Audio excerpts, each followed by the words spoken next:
Yung payment po ba per booking is aabunuhan natin or payment first po si client bago natin i-book? You tell me, bakit nga ba?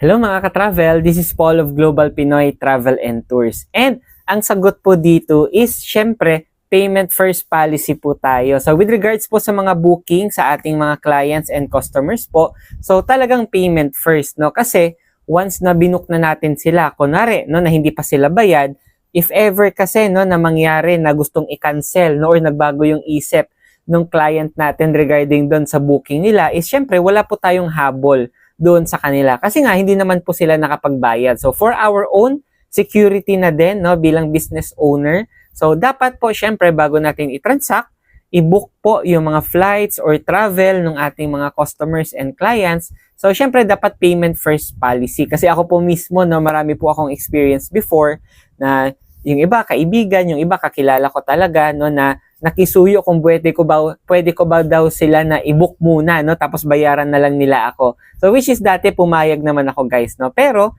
ayun, may mga nangyari talaga na hindi sila nakakapagbayad or binabago nila yung isip nila and yung mga flight details nila, no. So syempre may mga charges po yun pag nagre-rebook tayo for our own safety and security po, no, para iwas risk na din. Payment first policy po tayo bago natin sila i-transact. Gusto mo din bang umattend ng ating free webinar para sa travel and tours business? Message mo ako directly dito po sa aking Facebook, Messenger, or sa WhatsApp or sa mga contact numbers ko na ilalagay dito sa screen para mabigyan kita ng invitation link para sa ating free webinar for you to know more about our travel and tours business. With that, God bless po sa ating lahat.